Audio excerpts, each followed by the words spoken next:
Top quality और consistent performance के लिए सिर्फ सिल्वर पंप नाम याद रखना। અમદાવાદના મણિનગરની એજ્યુનોવા હાઈસ્કૂલની માન્યતા રદ કરવા ભલામણ કરવામાં આવી છે। ડીઓ કચેરીના નિરીક્ષણમાં સ્કૂલની અનેક ખામી સામે આવી છે, જેમાં વેકેશનમાં શાળામાં જેઈઈ અને નીટના ક્લાસ ચલાવતા હોવાનું ખુલ્યું છે। શાળાની કેમેસ્ટ્રી લેબ ભયજનક હોવાનું નિરીક્ષણમાં બહાર આવ્યું હતું।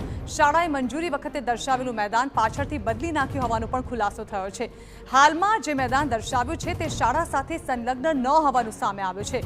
ખુલાસો માંગવા છતાં પણ શાળાએ જવાબ રજૂ ન કરતા માન્યતા રદ કરવા ભલામણ કરાઈ છે।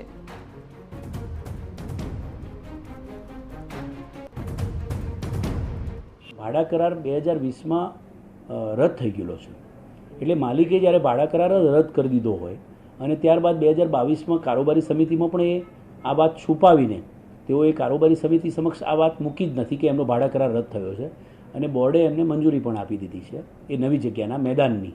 શાળાની મંજૂરીમાં જે મેદાન છે એ એના પછી બદલાયેલું બીજું મેદાન જેનો ભાડા કરાર પૂરો થઈ ગયો, આ બધી બાબતોની અનિયમિતતાને સાચી માહિતી બોર્ડને પણ રજૂ ન કરી, આ બધી બાબતો જોતા અમોએ શાળાની માન્યતા રદ કરવા માટે ભલામણ કરેલી છે ગુજરાત માધ્યમિક શિક્ષણ બોર્ડમાં। આગામી સમયમાં બોર્ડની કારોબારી સમિતિ અને ગુજરાત માધ્યમિક શિક્ષણ બોર્ડ દ્વારા નિર્ણય લેવામાં આવશે।